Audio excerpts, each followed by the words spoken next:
मगहिया पानावा छौड़ी दौड़ी दौड़ी खाए मगहिया पानावा।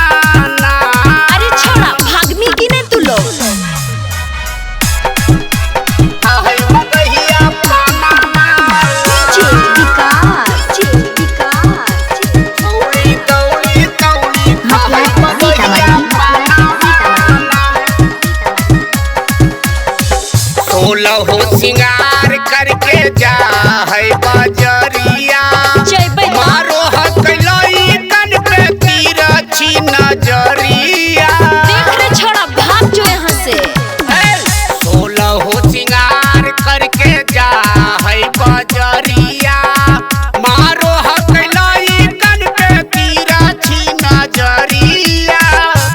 पूरा माना करे कर खाना दाना माना छौड़ी दौड़ी दौड़ी खाए मगहिया पाना माना छौड़ी दौड़ी दौड़ी खाए मगहिया पाना माना। अरे छोड़ा हमरा अच्छा न लगा है तो खाइए।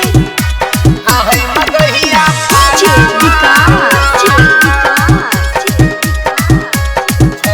दौड़ी दौड़ी खाए मगहिया पाना माना।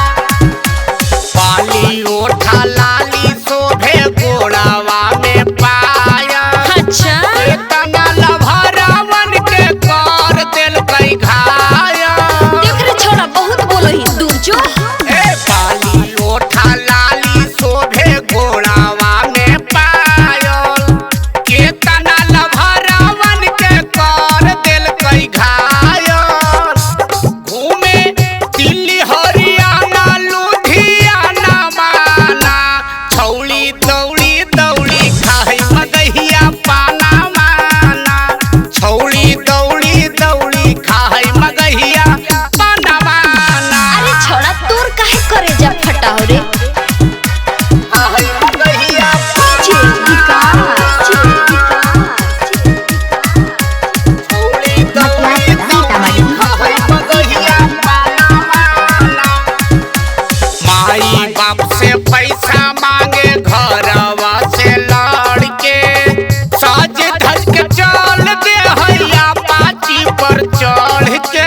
अरे छोड़ा तू बार बार काहे बोला ही रे। माई बाप से पैसा मांगे घरवा से लड़के सज धज के चल दे हैया पाची पर चढ़ के।